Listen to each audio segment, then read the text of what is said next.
ওকে, breakdown 5 পর্বে আমরা দেখিয়েছি কিভাবে loan realisation breakdown report analysis করে সেখান থেকে গ্যাপ ইনস্টলমেন্ট বের করা যায়। এবার আমি দেখাবো সেই একই রিপোর্ট অ্যানালাইসিস করে কিভাবে ওই শাখায় কতগুলো ঋণের অ্যাডভান্স কালেকশন হয়েছে তা বের করা যায়। তো এর জন্য ব্রেকডাউন রিপোর্টে আমরা যাব। তারপরে এই এই যে গ্যাপ যেখানে বের করেছিলাম, গ্যাপ ইনস্টলমেন্ট যেখানে বের করেছিলাম, সেখান থেকে আমরা এটা খুব সহজে বের করতে পারি। কিভাবে বের করব?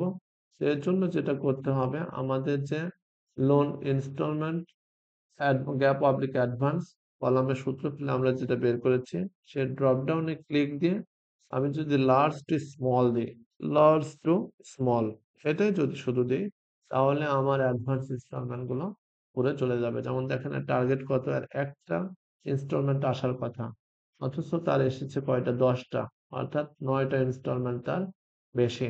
আমি এখানে পয়েন্ট যদি কেটে দিই, তাহলে দেখেন 9টা ইনস্টলমেন্ট বেশি। তার মানে আমরা সিলেকশনের আওতায় সেই যে বেশি গুলা নিয়ে আসতে পারি। তো এত যেহেতু আমরা দেখতে পারবো না, আমরা তো একটা শাখায় এত দেখতে পারবো না, স্যাম্পল বেসে আমরা কিছু যাচাই করে দেখতে পারি।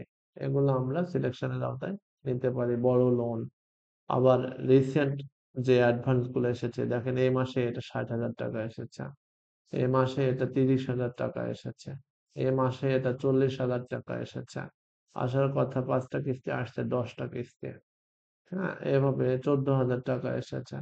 এইভাবে আমরা সিলেকশন করে অ্যাডভান্স ইনস্টলমেন্ট দেখে নিতে পারি। দেখেন অল্প টাকা আউটস্ট্যান্ডিং আছে, এত অল্প টাকা আউটস্ট্যান্ডিং, এত টাকা দিতে পেরেছে, 60,000 টাকা দিতে পেরেছে, 624 টাকা দিতে পারে নাই। এটা আমরা একটু দেখতে পারি যে আসলেই প্রকৃতভাবেই এটা আছে কিনা, অথবা আমাদের কোনো কৃত্রিম ভাবে আমরা এটাকে আহ রেখেছি কিনা, অথবা এখানে কোনো ধরনের কমপ্লায়েন্স এর ব্যত্যয় হয়েছে কিনা। এভাবে আমরা অ্যাডভান্স ইনস্টলমেন্টটা সিলেকশনের আওতায় নিয়ে আসতে পারি। ধন্যবাদ।